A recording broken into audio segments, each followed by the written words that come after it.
Hello दोस्तों, कैसे हैं आप सब। दोस्तों, आप सभी का आपके अपने इस यूट्यूब चैनल ज्ञान हिंदी में पर बहुत बहुत स्वागत है।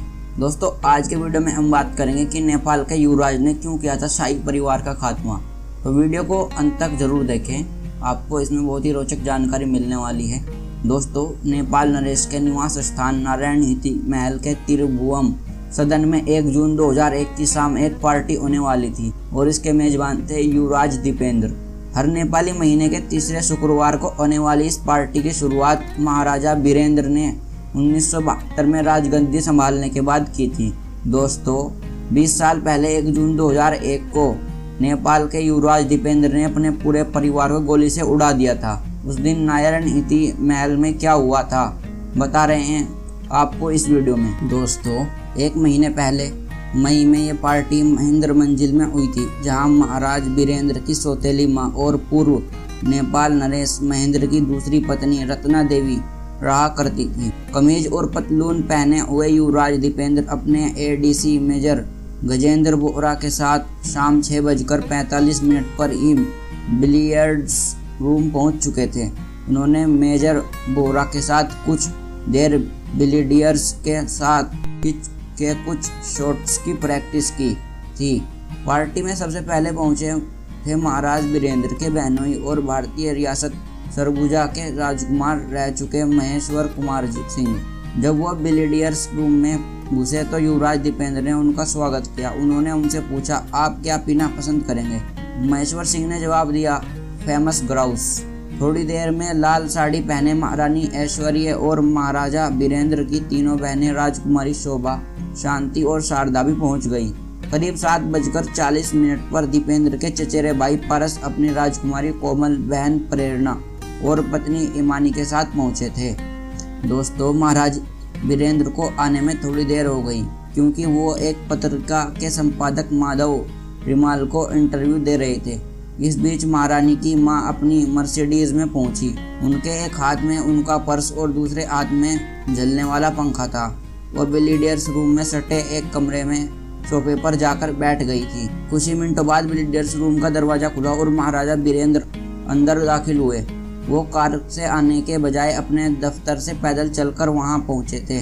उन्होंने एडीसी सुंदर प्रताप राणा उन्हें दरवाजे तक छोड़कर चले गए क्योंकि ये एक निजी पार्टी थी। वहां बाहरी लोगों को रहने की अनुमति नहीं थी। वो सीधे अपनी मां के पास गए। इस बीच लोगों ने देखा कि दीपेंद्र जैसे अचानक नशे में आ गए हों। उनकी जुबान लड़खड़ाने लगी और उन्हें खड़े होने में दिक्कत होने लगी। मिनटों में वो नीचे गिर गए। इस समय रात के 8:30 बज चुके थे। इससे पहले दीपेंद्र कभी भी बहुत शराब पीने के बावजूद नशे में नहीं देखे गए थे। उनको अपने ऊपर नियंत्रण करना आता था। इससे पहले कि महाराजा वीरेंद्र बगल वाले कमरे में बिलियर्ड्स रूम में पहुंचते, पारस, राजकुमार निरंजन और डॉक्टर राजीव शाही ने भारी भरकम दीपेंद्र को उनके हाथ और पैर को पकड़ते हुए उठाया और उनके शयन कक्ष में ले जाकर उन्हें जमीन पर बिछे गद्दे पर लिटा दिया।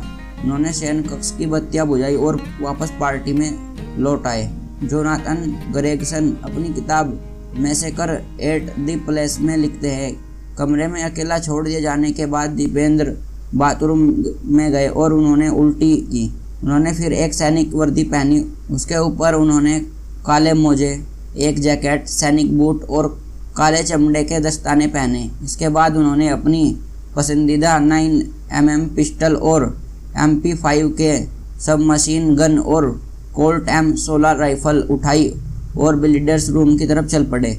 बिलियर्ड्स रूम में मध्य में कुछ महिलाएं बात कर रही थी। अचानक उनकी नजर सैनिक यूनिफॉर्म पहने युवराज दीपेंद्र पर पड़ी। महाराजा वीरेंद्र की चचेरी बहन केतकी चेस्टर ने बताया कि BBC को बताया कि जब वो अंदर आए तो उनके दोनों हाथ में एक बंदूक थी। वो पूरी सैनिक वर्दी में थे। उन्होंने काला चश्मा भी पहन रखा था। मैंने अपने पास खड़ी महिला से कहा कि युवराज दीपेंद्र अपने हथियारों को शो ऑफ करने आए हैं। उस समय तक नेपाल नरेश बिलियर्ड्स रूम में आ चुके थे। उनके हाथ में कोक का एक गिलास था। उन्होंने क्योंकि डॉक्टर ने उनके शराब पीने पर पाबंदी लगा रखी थी। दीपेंद्र ने अपने पति की तरफ देखा। उस समय उनके चेहरे पर किसी भावना का नामो निशान नहीं था।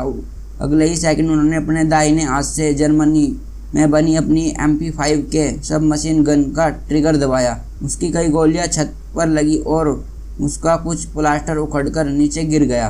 कुछ सेकंड तक सभी मेहमान उसी जगह खड़े रहे जहां वो खड़े थे, मानो दीपेंद्र के अगले कदम का इंतजार कर रहे हों।